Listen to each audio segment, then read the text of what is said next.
I gotta sign in to chat.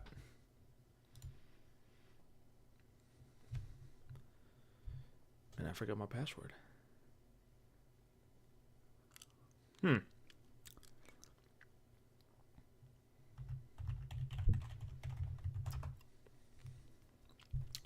Yep, okay, I got it. What's up? Yep, that's me. All right. My hair's a mess, man. I've been wearing a hat all day. So the whole thing is a mess. And maybe you say, why didn't you just check it before you went live? That's a good point. I should have done that. I should have done that. Well, so I want to give people a few minutes to get in the chat. I'll give you a little mini rant while I wait for people to join. You ever notice how it's impossible to not get spoiled on Invincible and The Boys? If you have internet access, which you have to watch these shows, you cannot go on YouTube at all when The Boys and Invincible is uploading new episodes. You can't. It's impossible. Because if you do, you're going to get spoiled. You're going to get spoiled on every single thing. Immediately the day the episode goes up, probably the exact millisecond that it launches on Amazon Prime, they freaking post clips of the most important aspects of it. Like, oh, Mark versus Conquest, round 2. Or Thrag chooses death, or whatever. You know what I mean? All these clips. I feel like I have watched Invincible seasons 2 through 4 without ever actually watching them. I only watched season 1. That's the only one I've watched. But I know everything that happens. I know every major beat in the story that happens because of these freaking spoiler videos. And at some point, you know, I was curious to see how season 2 would be following season 1. I didn't immediately start watching it. I watched some of the clips. And then the clips just kept appearing. So I'm like, why do I need to pay Amazon Prime for a subscription when I can just watch all the clips that they post for free? They're terrible. They're terrible at advertising. They're terrible. And you know, it makes me wonder if they didn't post these shorts the day things post, the days episodes come out. If they didn't do that, maybe they would make enough money through Amazon Prime subscriptions to, I don't know, fund the animation budget. It's killing me, man. I'm looking for here we go, my savior. A hat. There we go, ladies and gentlemen. That's much better. Much better. I got hard candy stuck in my teeth now. There we go. It's like the side of the side of your mouth and your teeth. It was stuck in there. It's a Jolly Rancher. I love Jolly Ranchers. Anyways, last stream, or not last stream, but last ice stream, Indie Comics Empire over on One Gun's channel, I had this wall get some new decorations, some new comics that I thought the covers looked really cool. I don't know if these comics are good or not, to be honest. I know Spawn is good. And that's not even a comic book. That's something I got from, what is it called? Hobby Lobby. I just found that and thought that would be cool to hang up. So, anyway, obviously I know the Spawn is good. But, the rest of these, I don't know. I see the art's done by Jim Lee. Jim Lee's a great artist. But I don't know anything else about these. I just think the covers look cool. So if I find a comic with a really cool cover, regardless if it's good or bad or not, I'm just going to put it on the wall and just use it as a good decoration. So I've got like the first 5. I could go farther towards the wall. Like I could maybe put one more, but there wouldn't be much point because you can't see it. So I'm thinking I'm just going to do another row below it and then eventually another row below it. But this is only going to be the comics that I really like the covers of, or I really like the characters. So, you know, I like Iron Man, I like Superman, obviously, I like Batman, Spawn, and X-23. I think X-23 is really cool. I really liked her in Logan. I really liked her in the X-Men Evolution cartoon, which apparently, I didn't know this when I didn't notice initially when the show came out, but that was actually her debut, and she debuted in the comic like right after that. I think it was like immediately after it. She made her way into the comics, which I think is really cool. I love it when cartoons based off of comic books make their own characters, and then they become so popular that they start their own, that they premiere in the comics later on. So, for instance, Harley Quinn, probably biggest example of a cartoon original character that became such a classic that she has become dominant in the comic scene. For worse, I think. For worse, I think. But she's gotten her own movie. She starred in multiple other movies that she wasn't the main character of.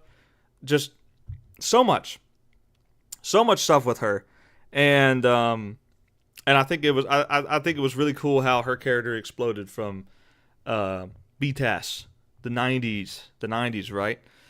But another example, Renee Montoya, I believe, was also a cartoon original. Mercy Graves, I think is her last name. Lex Luthor's sexy assistant. She also appeared, and I think there's one more. But I'm forgetting. A lot of the characters in BTAS and the new Batman Adventures and all that kind of stuff, a lot of those villains are basically new characters. A lot of those villains are like dramatic reinventions, like Mr. Freeze. The definitive take on Mr. Freeze is he does what he does because his wife is effectively dead, and he's got her frozen until they can find a cure for her disease. And he usually gets screwed over by some company, which explains why he's so vengeful and stuff. That is the definitive take on Mr. Freeze, and that came from BTAS.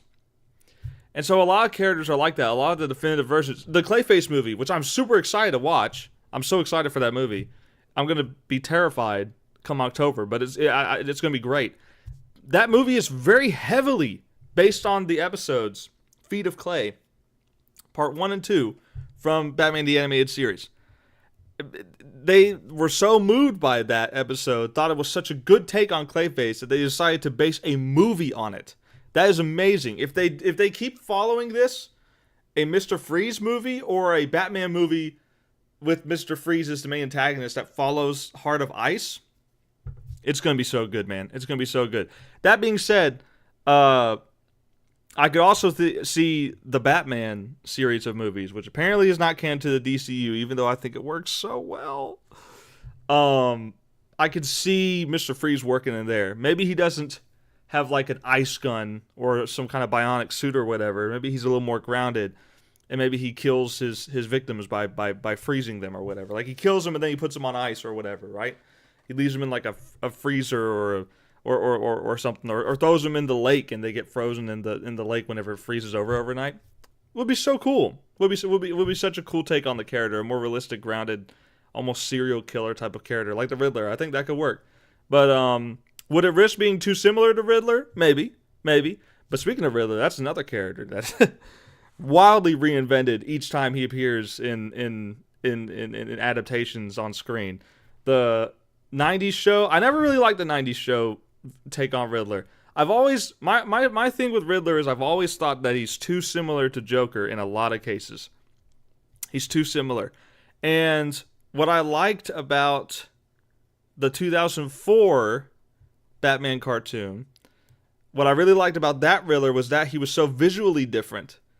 And two, he had this very calm and composed type of insane. You know what I mean? Like he wasn't giggling as Batman was failing to get out of his traps with the riddles. He was very calm and collected and calculated through a single step of the process. And his episodes, while few, were really good, and I enjoyed him in that cartoon. I know a lot of people, that's their least favorite Riddler. I know it's a hot take coming from me, but I really like that version of the Riddler. I also like that version of the Joker, the Penguin. I love almost all of the different takes of characters in that cartoon, except for Mr. Freeze. I think Mr. Freeze is just kind of boring in that cartoon, despite having a sick design. I love the design. It's probably the best, the coolest, no pun intended, design of Mr. Freeze. But his backstory is just lame. His backstory is super lame.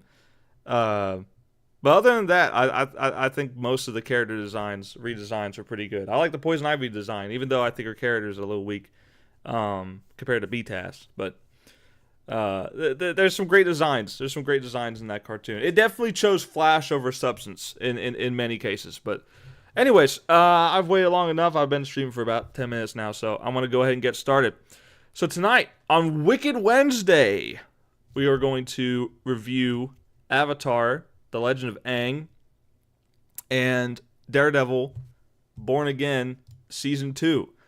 Now, to clarify, I have not watched this movie as it is not legal to obtain it nor watch it right now. And thus, I will not be showing you any footage because how could I have never watched this movie?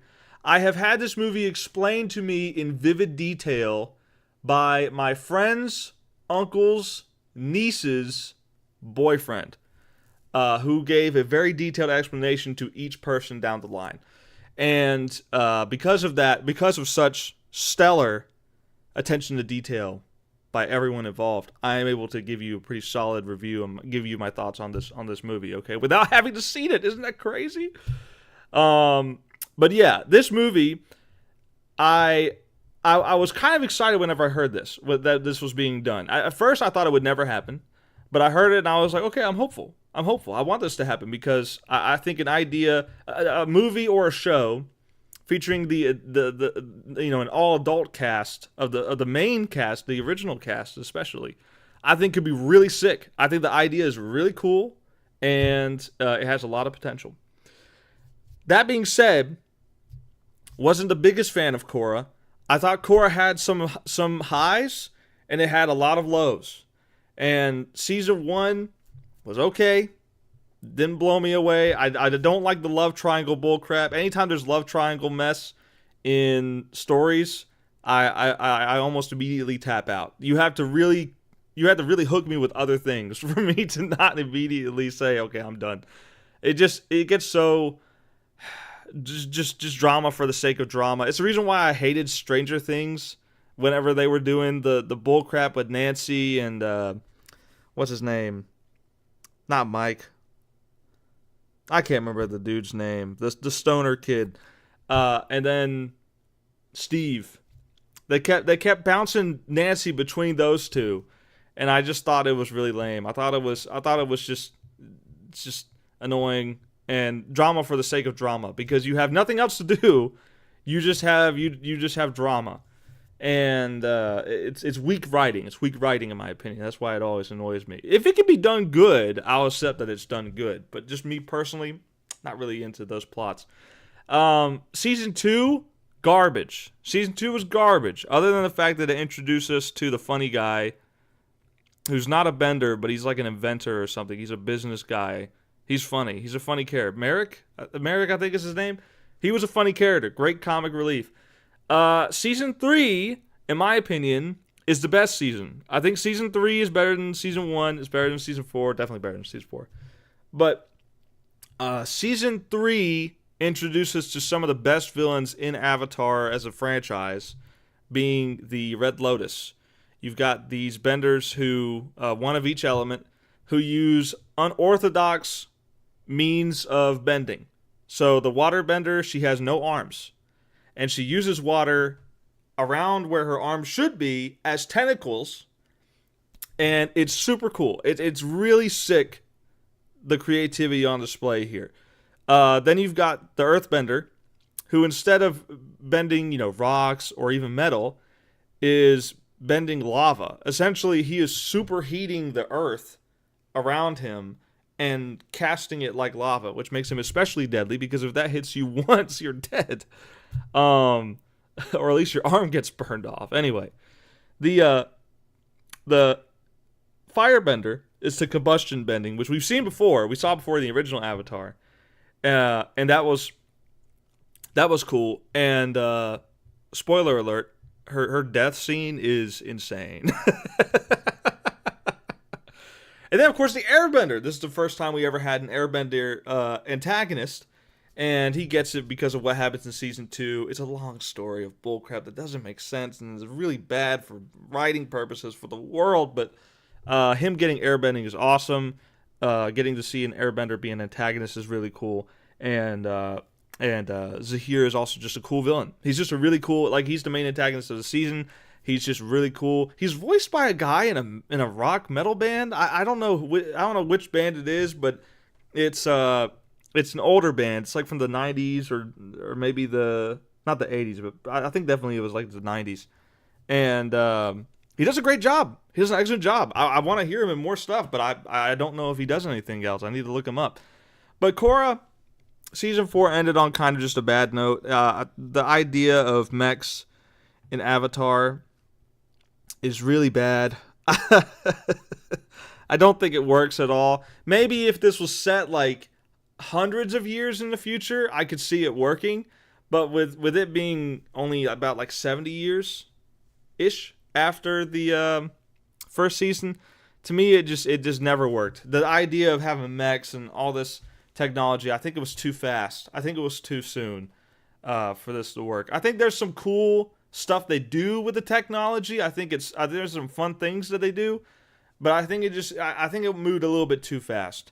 That being said, in the original Avatar: The Last Airbender show, they had tanks and blimps and stuff like that wouldn't be invented in that time. But the cool thing was about those things was that they were powered by bending. So the firebenders would use their fire to essentially do like coal engines and steam engines, and just essentially just they could do it because they could firebend. And that's cool. But the new inventions in Korra are basically just regular old vehicles or the way vehicles are powered the regular way that they are in the real world. So it just became just boring by comparison.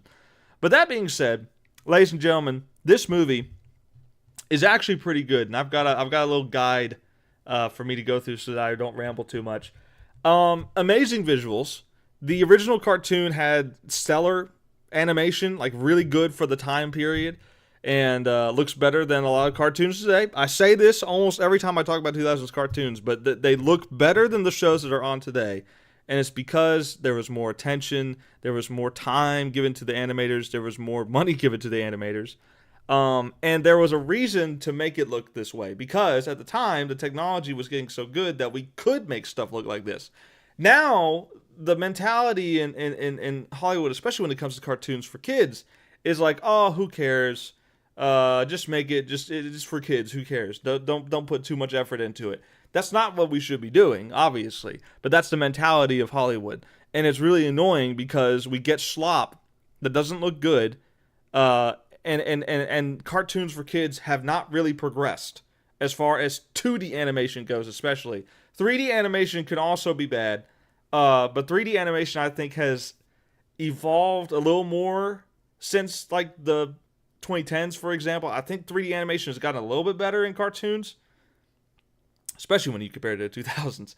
But if you look at 2D animation, it's in decline, man. It's in decline, and it's so annoying that things are this way because of production, of the studios and budgets and deadlines and stuff. When instead we used to actually make quality entertainment for kids. But yeah, the animation of this, as I've been told, is very good, very very good. The fight choreography is super smooth. The backgrounds, the environments and stuff are breathtaking. The animation is, despite what this may look like, it is 3D. It's actually 3D animated, but it's done in a way that looks 2D. If you pause it at any point, it looks like it's animated in 2D if you pause it. And even sometimes when it's moving, sometimes you could be forgiven for thinking it's 2D. They did a really good job with a cell shading type of anime 3D animation, and it's not low frame rate. It's not like super low frame rate like a lot of those shows are. Like the Dragon Prince. The reason why I haven't given the Dragon Prince a shot is because I hate the low frame rate. I hate 3D animated cartoons that are like animated at 15 frames per second. Give me at least 24, right? Give me at least 24. And this does that for sure. It is much smoother in my opinion, from what I've been told. The new characters. Oh, excuse me. I'm moving on too much. I've skipped ahead of a couple of lines. The voice actor situation is I find it very annoying. And basically what happened is all the original cast members, with the exception of, I think his name was Mako, who voiced Iroh, passed away. He passed away during the show, actually, whenever the original show was being made. And they had to have someone else step in and do a few lines at the end. But with the exception of him, all the main actors involved with Avatar: The Last Airbender are still alive. They could easily voice these characters. They could easily come back and voice all these characters. And, maybe Aang, I haven't heard anything from Aang's voice actor. I don't know if he's going places. I don't know if he's still getting jobs in animation voice acting. I don't know if he's doing that. If you had to recast Aang, okay, recast Aang. Fine, whatever. Maybe his grown-up adult voice does not match the kid voice that he used, because he was actually a kid whenever he was voicing Aang. So maybe you had to recast Aang. I would be fine with that.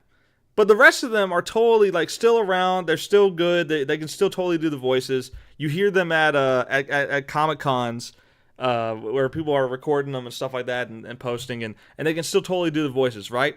Well, they didn't do that. They didn't hire a single voice actor that voiced in the show originally, except for the Cabbage guy, back on this movie. And the reason why is really retarded. And it has to do with the fact that there's been this argument brought on by people like, I think his name is ProZD or something like that. Some Sung Chu something. I don't know what his name is. That sounds stupid racist, but he had like a bunch of viral kind of vines and stuff like that back in the day, and he can make some funny stuff. But guess what? He's a retard, because he thinks that if you voice a character, you have to match that character's race. Why?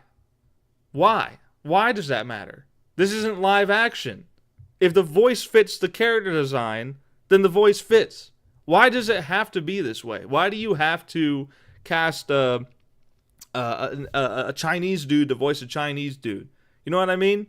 Why do you have to do that? There's no point. If all the characters that Kevin Michael Richardson, Phil Lamar, and I'm trying to think of other examples.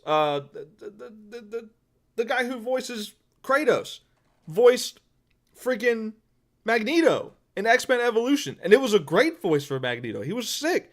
Kevin Michael Richardson is voiced Joker, white dude, about as white as a dude can get. And I think I'm pretty sure it's Phil Lamar who voiced Samurai Jack. I may be wrong on that, but anyway, it's a black guy who voiced Samurai Jack.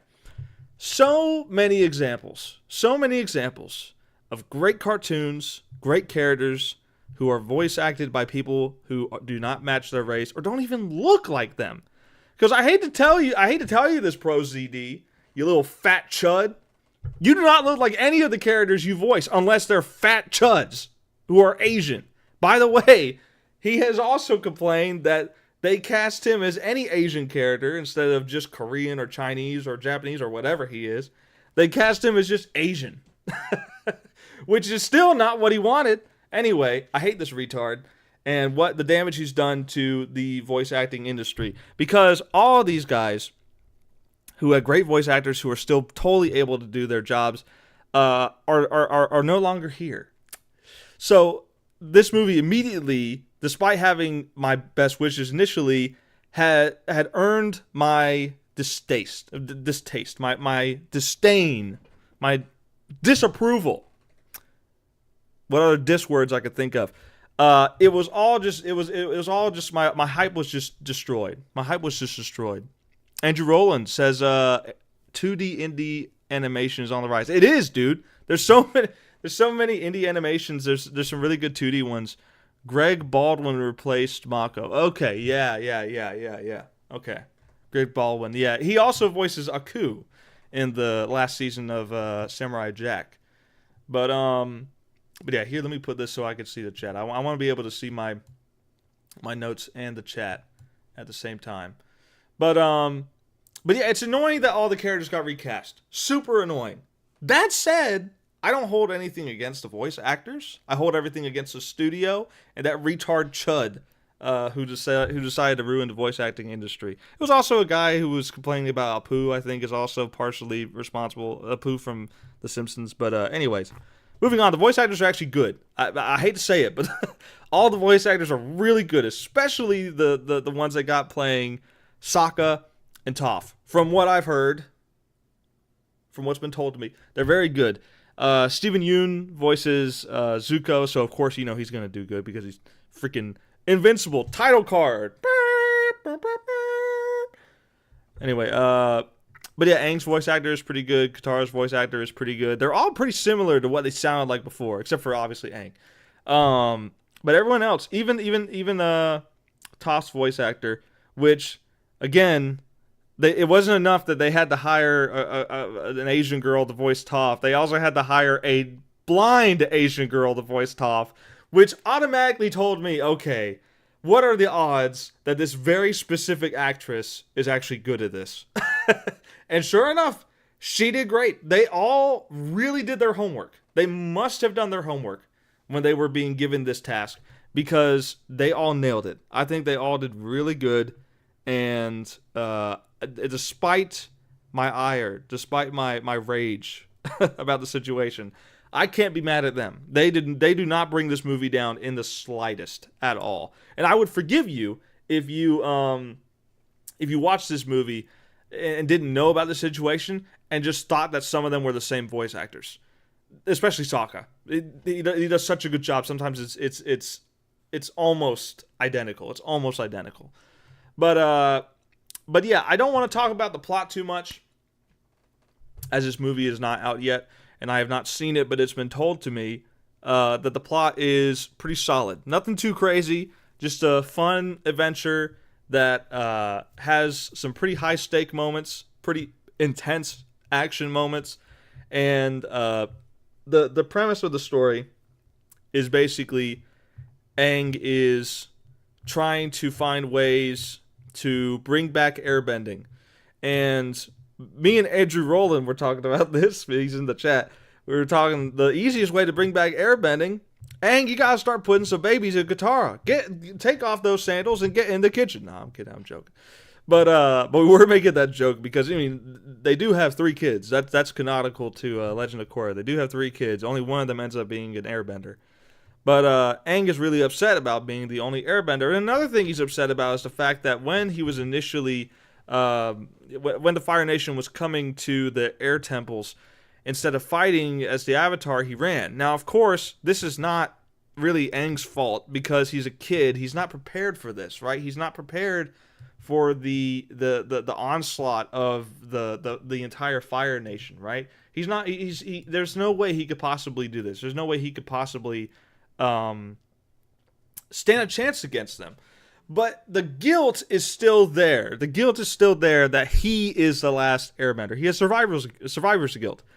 And it's a really good character moment that goes through this, and it has a really satisfying payoff by the end of it whenever he goes on this character arc. And speaking of character arcs, Aang is really the only one who gets one. None of the other characters start at a lower point and end at a higher point. They all just sort of stay the same except for Aang, which I think I'm fine with. I think I'm fine with for this movie. I think it's called The Legend of Aang, so it has to be about Aang. And I think they did that very well. I think they nailed his character development from start to finish of this movie. Very well done. And it's done through, the antagonist is a foil to him. The antagonist is like a complete foil to him. Like very similar situations in life. Down to even being, well, I'm not even going to say it. I'm not even going to say it. I'm not even going to say any details. But they're very similar, okay? And they come from the same place, same situations, but different takes on things, different outlooks on life. And part of that is because of the slight differences in their situation, the ages at which they went through this traumatic experience. It obviously made some differences. And I think it was very well done. I think the fight scenes between these characters is super good, super slick. It's great. I enjoyed it all. Well, I enjoyed being told it all by my friend's uncle's niece's boyfriend. But yeah, great great freaking movie when it comes to that aspect of it. There are a few problems. There's a pointless comedy scene with Taika Waititi, which is basically the curse and the wretched king of Marvel humor. There is a little bit of that seeps into this, unfortunately. Otherwise, the comedy is very well timed and very well in character. Everyone acts in character as they did in the show, just a little more grown up. And it's all done very well up until that pointless scene. It felt like just a needless amount of just nostalgia bait for the sake of doing it, when this movie itself is just nostalgia bait. You don't have to put a whole bunch of stuff in here to say, hey, remember Avatar: The Last Airbender? Yeah, we're watching a movie about it right now. We don't need to be we don't need to be reminded about these characters. Oh, look, that's how they look in the show, or oh, look, that's how they look in Korra. Like, so unnecessary. And it really annoyed me whenever I was told about that scene. And besides that, the only other thing, there's a little bit of a logic. There's a character that gets the ability to bend, and they previously could not. That's the only plot spoiler I'm going to give. There's a character that does not have the ability to bend, and then receives it, and then immediately starts bending this element that they get. And it basically breaks the logic, because bending is supposed to be like an art form. It's like a martial art, right? You can't just go out the gate breaking blocks of wood with your bare hands without training to do that for years, right? You had to be able to actually do all this stuff without hurting yourself. And these people should not be able to bend, and they do. That's, I think, because it's a movie. If this was a show, if this was a season of television like the cartoons, I think this would actually be a 10 out of 10 plot, potentially. You would have more time to develop the other characters and not just Aang. But for a movie with a movie runtime, average movie runtime, I'm not sure exactly what the runtime is, but it makes sense that they would try and speed through it, cut corners a little bit, and make that sacrifice. Otherwise, I don't think this movie really breaks canon that much. I don't really think it does anything else. There's there's new artifacts and stuff about previous avatars that are here, and I don't think any of that breaks canon. I don't think any of that. I'm talking about the original show canon. I'm ignoring Korra for the sake of discussing this, because Korra breaks canon a lot. But the idea is that the movie, I don't think, does that. I don't think it does anything as atrocious as Korra. It just cuts a little corner there with the bending situation for these people who don't know how to bend, don't have the ability to bend and then get it.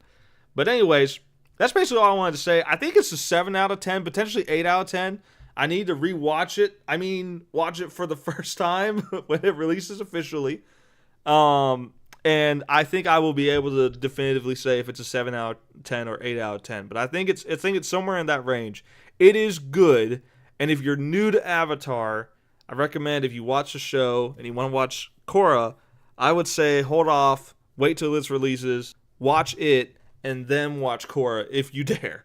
If you do, watch season 1, skip season 2. The spirits are now in the world, that's all you need to know. And then season 3, watch that. And season 4 has some good moments, but it's a lot of bad as well. But that being said, ladies and gentlemen, moving on to the next topic of discussion. We got Daredevil Born Again. Now, people hate me. People hate me for liking this show.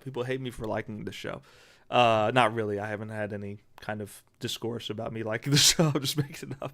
But this show has had a history of problems. All right? Daredevil season 1, I would even say 2 and 3 are the best television that Marvel has produced, I think. I think it is the best show. Consistently, it's good. Season 2 is less so than 1 and 3. 3 is absolutely perfect. 1 is awesome. And 2 is just good. It's just good. And I think the idea of the Netflix shows being canon to the MCU is so obvious to me. It's so obvious to everyone. Everyone just assumed and just accepted that this was canon, that it was connected. No one doubted. No one doubted, especially since like the first episode of Daredevil season 1 is talking about the incident in New York. Now, what is that incident? What do you think the incident is? Okay, it is the attack on New York from the Avengers movie, from the first one in 2012. This series came out in 2015. Very easily connects to it. There's multiple references to the Avengers throughout it. It's very obvious that this is, and even in the other shows, in Luke Cage, Hammer Tech gets brought up. Justin the Hammer from Iron Man 2. So there's plenty of connections. So many connections. It was obvious in everyone's heads. Except for Marvel's. For some reason, decided, let's reboot the show. Why? Why would you do that? Why would you reboot a perfectly good show that everyone likes? Anyway, they decided to reboot the show because they're idiots. And halfway through making the show, halfway through filming the show, this new reboot, starring Charlie Cox and Vincent D'Onofrio as Daredevil and Kingpin, just halfway through filming this show, sorry, my autism kicked up, they decided to, no, we're going to actually make this a season 4 of Daredevil. We're just going to call it Daredevil Born Again. And I'm sure the creators were like, okay, can we get some budget to reshoot this and make it a cohesive season? No! You have to use what you've made already and film new stuff to make it work for a season 4. Anyways, needless to say, it was a disaster. There's a lot of episodes there's one episode that's entirely filler, which infuriates me. Even Charlie Cox has said that episode was stupid. Even the guy playing Daredevil who's producing the show said it's stupid. And a lot of the episodes just don't make sense. A lot of the episodes just don't match with each other. They're just very, very obviously shot in different styles and stuff like that. Like it's just bad, man. It's just I'm gonna call it season 4. It's so sad because there's some aspects that are really good in the show. For instance, Fisk becomes mayor. Matt has stopped being Daredevil because the death of a character, and he crossed the line by trying to kill someone. He was not successful in doing so, but he did try. And so he hung up the Daredevil costume and everything, and he's been Matt Murdock for a year. Wilson Fisk has not been Kingpin for quite some time, but the events of Echo and Hawkeye basically show that he's still around in some capacity. Well, after getting shot in the head and recovering from that, because he's Kingpin, he basically comes back to New York. What did I just say? New York to run for mayor. And against all odds, somehow, the 2-time arrested crime boss, FBI bribing, super criminal murderer gets elected as, I almost said president, as mayor. Okay? So, against all odds, that happens. You have to say, that seems preposterous. But then you look at our current president. Anyway, the idea that Fisk is mayor has to happen so this show could happen. So you get past that point, you look at Fisk, you look at what he's doing throughout here, and he's really trying to actually go straight. It seems like he's genuinely trying not to be Kingpin. He's trying not to be the person he was. And supposedly he's doing this because he genuinely loves New York. He wants to make the city great. He just has a different version of great, or different means of getting the great that people normally do. And he's also having these marital problems with Vanessa, who, while he was gone, cheated on him with someone else. I can't remember who he is, but he has nice hands. The time that this is taking place, Matt Murdock is getting more and more frustrated with the legal system. There's multiple people that he's able to do as much as he can in the legal system, and it doesn't work. White Tiger ends up... he wins the case, but White Tiger himself does not win. I'm not going to spoil it anymore.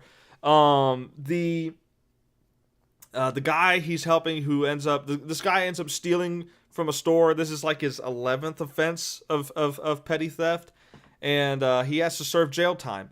And he's trying to get him to not serve jail time as best as he can because he knows he feels like this guy is worth the mercy and worth and doesn't deserve to be put in jail. I argue he does because he's done this 11 times or something like that, and it's the legal system is the way it is to deter crime. It is the way it is to deter crime. Is it perfect? No.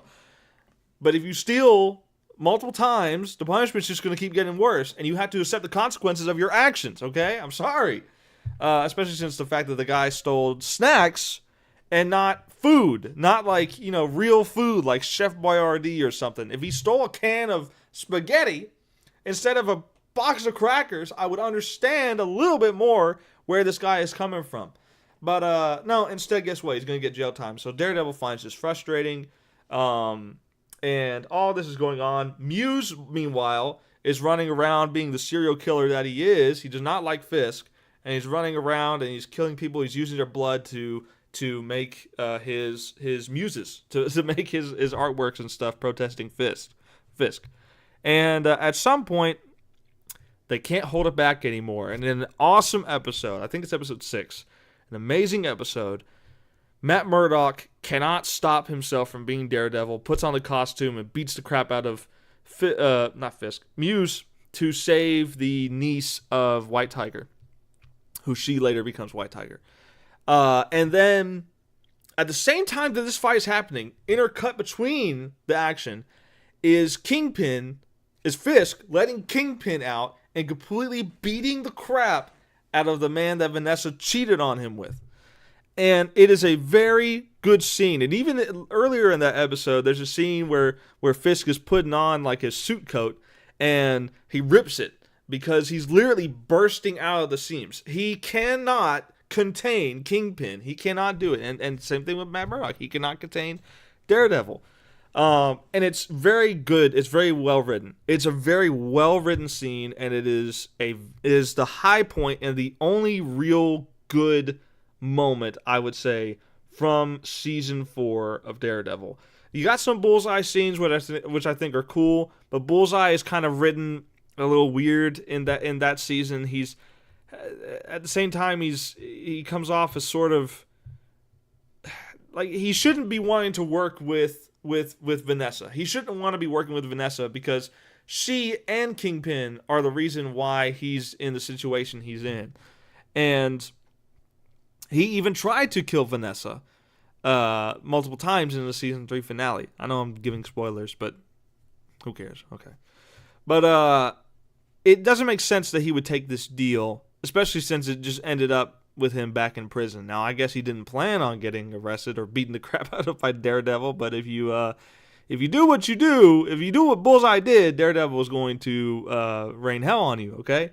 And basically he ends up back in prison. Now, in this season 4, he ends up escaping, and he escapes for good this time. He is still on the loose as of season 2 beginning.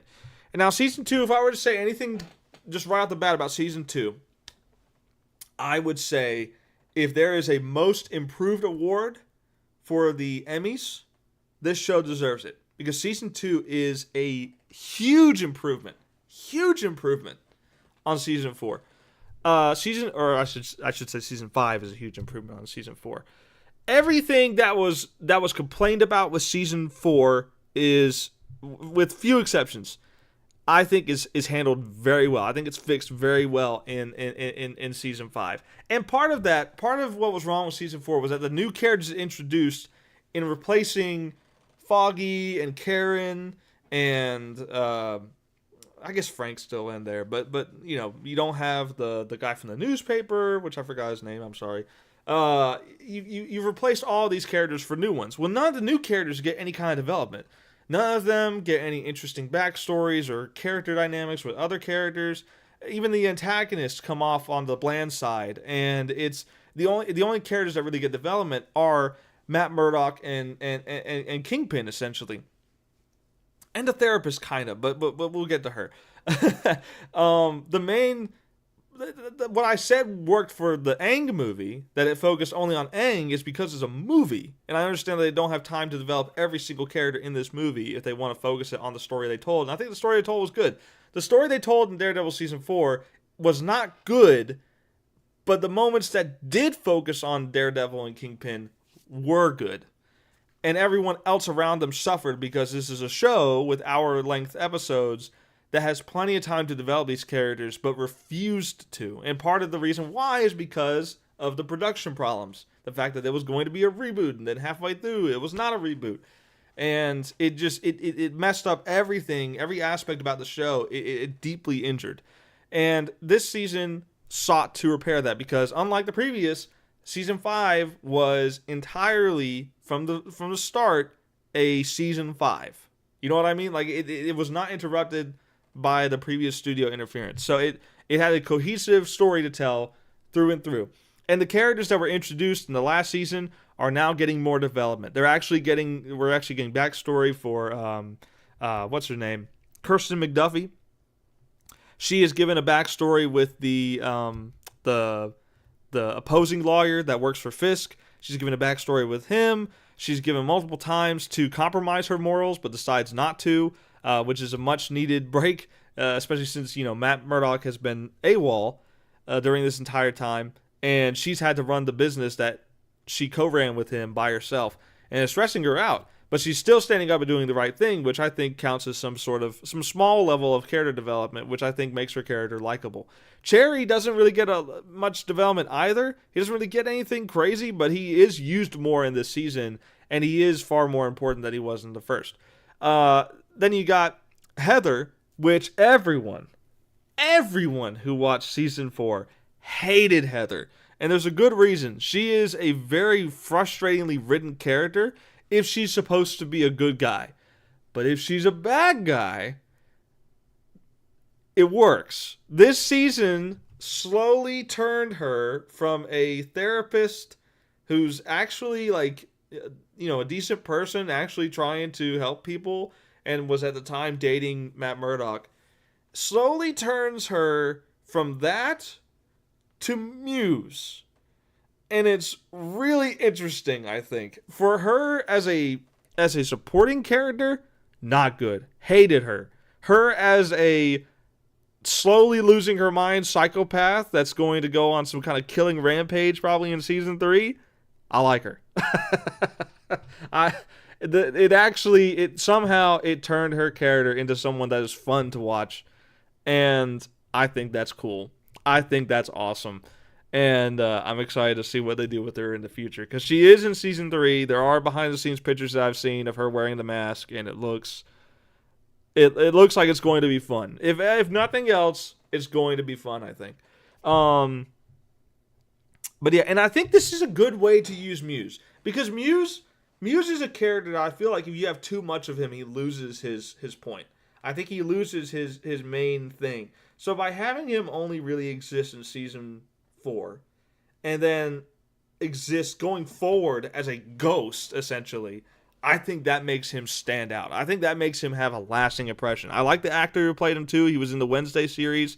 Cool dude. He's getting typecast as the crazy guy in every show he's in recently, but maybe he'll find work elsewhere. I don't know. Maybe he has, but he is getting kind of comfortable with that character, which is interesting.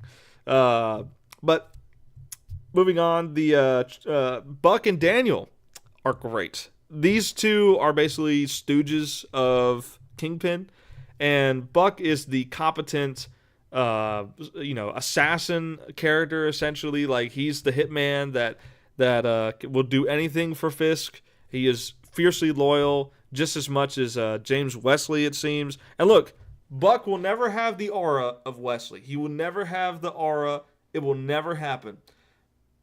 But he is pretty cool, and he is a little bit different, because unlike Wesley, who is fiercely loyal to Fisk and arrogant, Buck doesn't have the same arrogance, and he's also not a soulless killing machine whenever it comes to certain characters. Now, I'm not going to spoil it.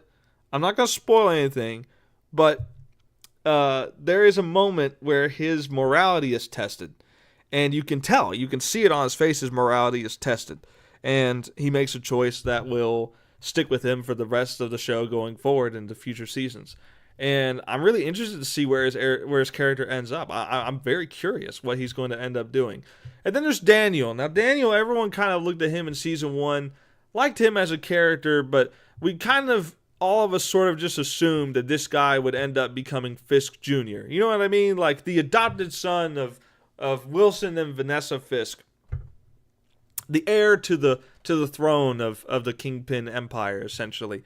And they do not do that in season 5, and I think it's actually for the best, because his character is one of the best in this season, because you can tell the entire time he's dating BB, or at least they're kind of dating. And the first season kind of grew them to become a couple potentially, and then season 2 they're like, well, they won't they type of thing. But the problem is that Daniel works for Mayor Fisk, and BB is using her journalism from, like her uncle Ben from the first season. She's using her journalism to expose Fisk. So you got two opposing parties who are dating and friendly, and you can kind of get the idea that Daniel knows that she's probably the leak. You can get the idea that Daniel knows that she's the leak.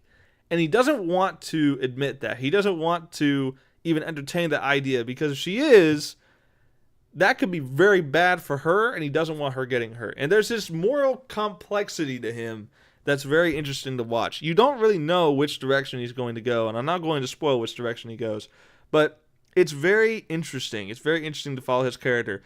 Not to mention, he is the son of something Gandolfi. I can't remember the guy's first name, but he was Tony Soprano, and you can tell the guy's a good actor. The kid's a good actor. I say kid, he's 30-something years old. He's older than me, but he's very good. He's very good. And people have been comparing Buck and Daniel to the evil Matt Murdock and Foggy Nelson, and they really do have that vibe. It's strange because they actually get along. Like, they seem like they're actually kind of friendly with each other, like they're actual friends. They're not just like, people that work for Fisk. Like, they actually have a friendly relationship, which is something you never see with previous people who work for Fisk, right? It was the only time that happened was in season 1 with the two cops that were paid by Fisk. They actually had a friendship, a long history of friendship, and they both ended up working for Fisk. But besides that, I mean, everyone else is just like, they can turn on each other any second. And that's partially why his empires always end up falling.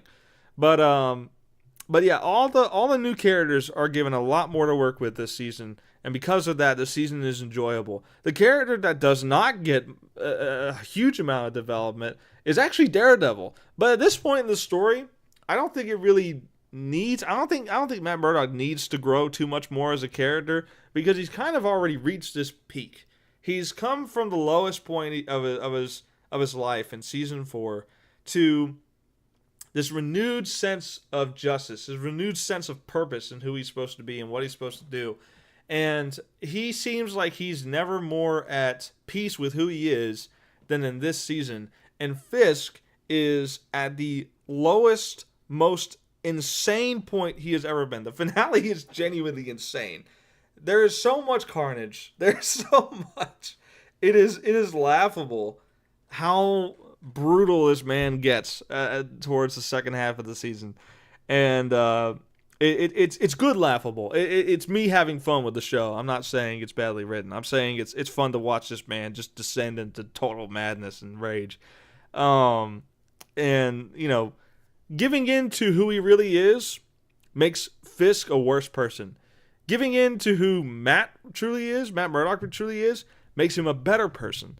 And the finale of this season is absolute peak. It combines all the aspects of Daredevil. It combines the fact that he's this cool vigilante with these superpowers, his super hearing and senses and all that kind of stuff, with the court drama and everything that's been brought up, that's been set up in the season previously, is coming to a head here. And it feels very good. If the show ended here, there is a bit of a cliffhanger, but if the show ended here, it would be great.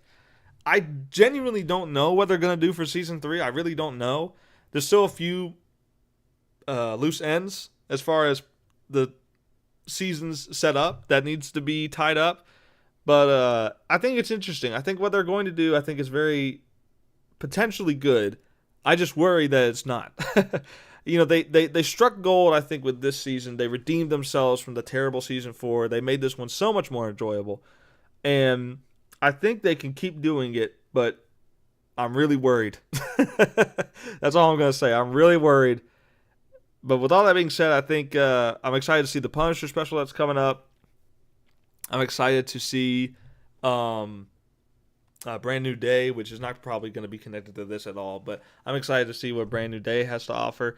And before I get done with this part of the stream, I do want to talk about one negative thing about this season, and it happened in season 4 too, but it's especially noticeable in season 5. They are allergic to staying on talking scenes for more than a minute. Watch the show and tell me if there's ever a conversation scene, if there's ever a dialogue scene that lasts longer than a minute before cutting away to something else and then cutting back to the conversation scene. Back in my day, by my day, I mean Daredevil season 1 through 3, which is 2015 to 18. We had long conversation scenes where the conversation was so gripping that I didn't feel the need to look at my phone or turn away because the dialogue was just that well written. But this show has lost all confidence in that.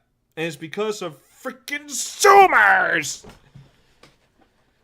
that cannot sit still and watch something without looking at their phone and playing Subway servers. You can feel the Subway servers projecting on top of the screen whenever it cuts from the dialogue scenes just to have another scene going, just for the sake of, we can't have 2 characters talking for more than a minute. We're going to lose our audience.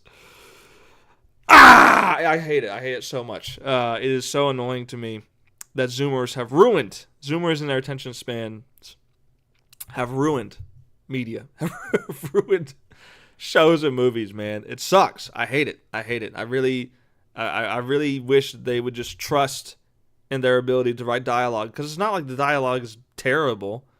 I think it still is better in the first show, but it's not bad. It's fine scenes. They're fine. You don't need to constantly cut to something else because you're afraid people will lose attention.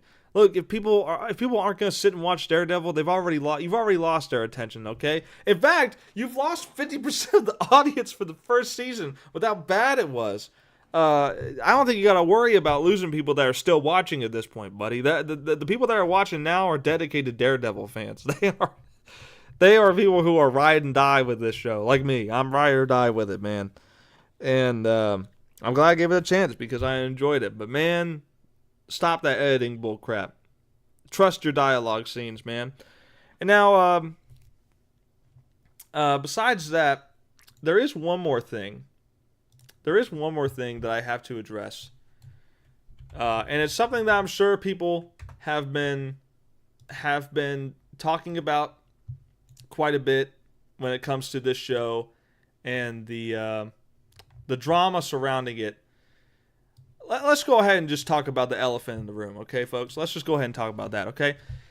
There's a lot of potential current political similarities with this show to the real world, okay? And none of them are the ones that I think Shane Davis brought up. I don't have any shade versus Shane Davis. I don't have any shame versus him as a person. I just think he got this completely wrong. When the first season dropped, he made a video saying that they were making Fisk into Trump. They were basically saying like, oh, Fisk as mayor is basically Trump as the president. And no, definitely not in the first season. I don't think you could really look at that and say that without a doubt, this is the exact thing that they're trying to say. I don't think that's the case. I don't think they're so overtly political about it that you can look at Fisk and Kingpin and say, oh yeah, that's Donald Trump.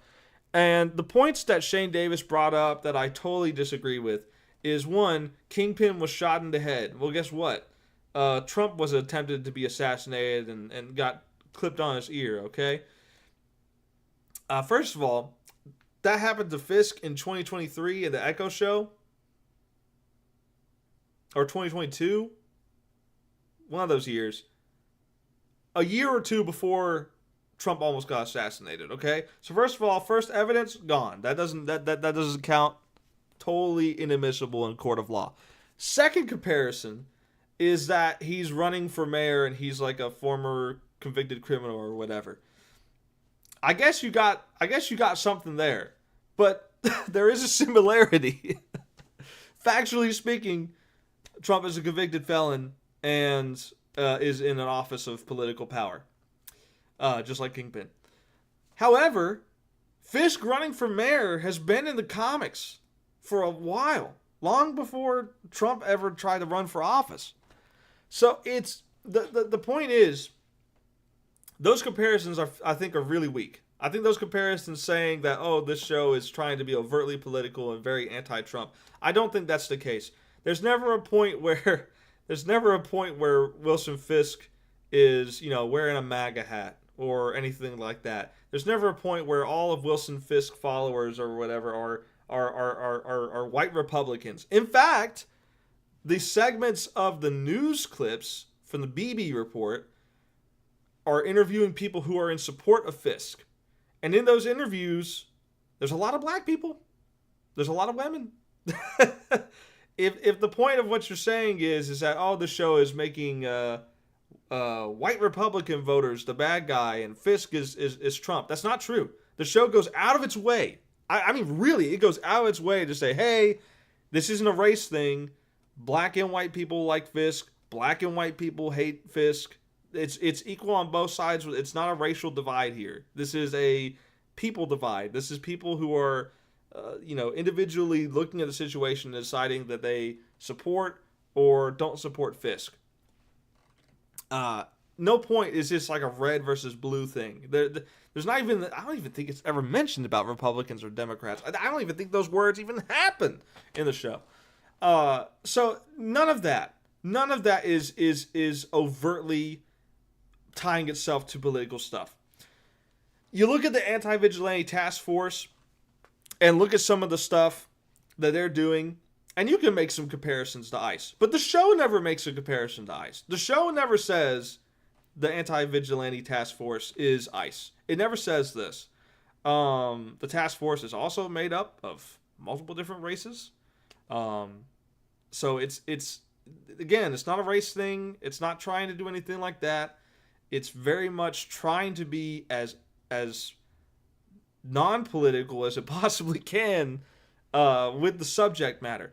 But the subject matter, you got to remember, all of this stuff is from the comics. All of this stuff is from the comics long before current day, long before current administration, okay? If there are comparisons to be made, Trump is copying the comics, okay?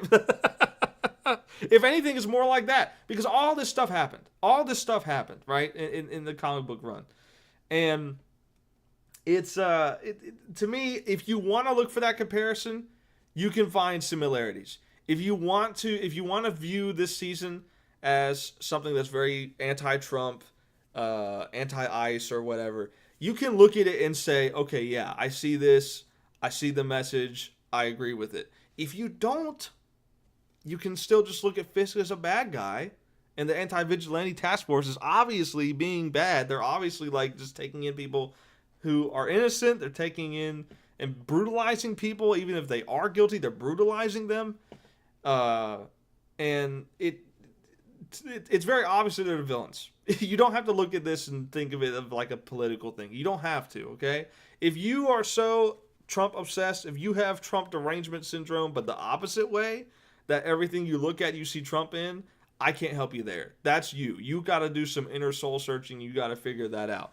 Now, am I a big Trump fan? No, not personally. I'm not a lib. I'm not a diehard Republican. I'm not a diehard Democrat. I'm very much I wouldn't say neutral, but I have my beliefs. I have my opinions. Um, and from what I've seen, I I'm not liking the current state of the world. All right, and a lot of that is on Trump. But this show does not overtly say we're anti-Trump or we're in support of Trump. They definitely don't say that. But it's trying to be as non political as it can be with the subject matter. And the subject matter, again, is from the comics. I just want to point that out. I need to get a Daredevil comic from that run and from Devil's Reign and put it up here. I need to put it up here behind the wall. But yeah, I think the show does a good job of trying of having its message, but not making it so obvious, so like unsubtle. I don't think anything about this season is too forceful. I don't think anything about this season is forceful. I think last season had some forceful moments about the guy who was caught stealing for like the 11th time, still wanting to get out of jail because please, I don't want to be in jail. You shouldn't have stolen, bro. I'm sorry, you shouldn't have stolen. That to me was forced. That to me was a little bit of forced messaging, like, oh, we're punishing people for stealing food. Well, yeah, it's the law. That's how it works. You can not like the law. It's still the law. Anyway, but the final thing I'll say about this, very much improved. Very much improved. I think Daredevil is in a good spot with me now, compared to where it was before. I think it's really good. But that's all I've got to say about Avatar and Daredevil. That's basically it. I think that was about it for all my notes. So I'm basically wrapping up here. I don't plan on these streams being super long, no more than 2 hours at the most. I know we're only a little bit after an hour, a single hour, but we'll come back next week. Wicked Wednesday will return, where I will be talking about the Darth Maul series. I have been so just dead to Star Wars. I have been so dead to Star Wars. I have no excitement for the Mandalorian movie. It looks like total garbage. It shouldn't exist because Grogu should have ended with Luke and would have been a much better ending to the show as a whole. But if they had to make a season 3, just do it with the Mandalorian. You don't need Grogu with him. You can tell a story with Din Djarin about redemption and bringing back the Mandalorians. You don't necessarily need Grogu to do that. You can have him stay with Luke, and it makes more sense. It's more of a cohesive ending. Instead, you just upend the entire first 2 seasons of the show in 2 episodes of Boba Fett. I still can't believe it. Anyway, I've been so turned out to Star Wars, especially after the end of Andor. I thought Andor is like really freaking good. I really enjoyed it. It's so good. And yeah, after I finished watching Andor, it was bittersweet because I was like, this is some of the best Star Wars I've ever watched. This is one of the best shows I've ever watched. It's so good. And I know that we will never get anything this good in Star Wars ever again. And that feeling has stuck with me and has made me numb to everything else since. I have not felt a bit of excitement for Star Wars since Andor ended. And the Maul show came out. The Maul show, or I guess it was being advertised that it was going to come sometime this year. And I like Darth Maul as a character. I think he's cool. And I've watched the show halfway, but I haven't had the drive to sit down and watch it. I have not had the motivation.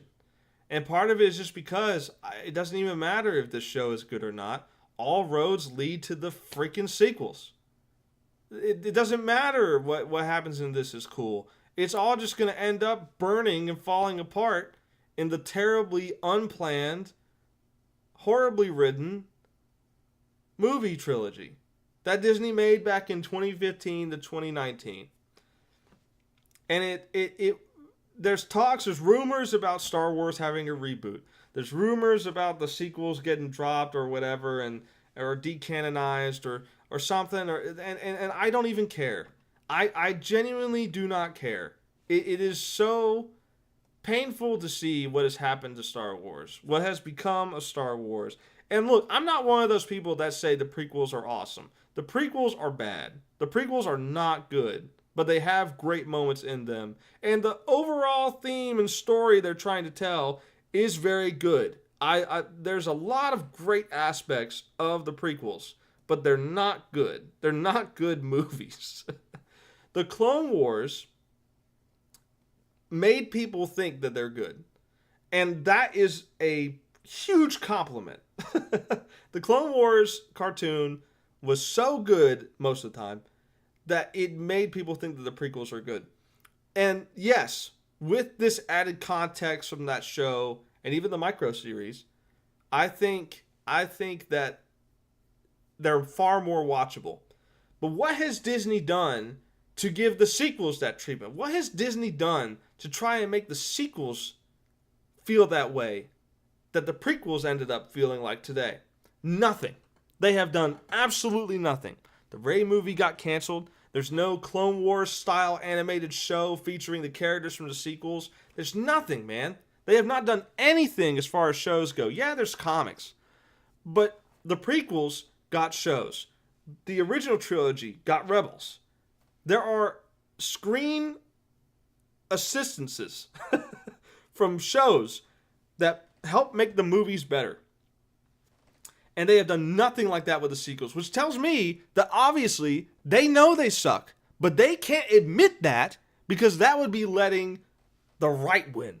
That would be letting the people that have said these movies suck, the people who say they suck because they're woke, and all this, that would be admitting defeat to them. And they cannot do it. So they will let Star Wars burn before they admit defeat. They will kill this franchise and then sell it off if it ever becomes too expensive. They will sell it off to whoever. And Star Wars at that point it will be too late.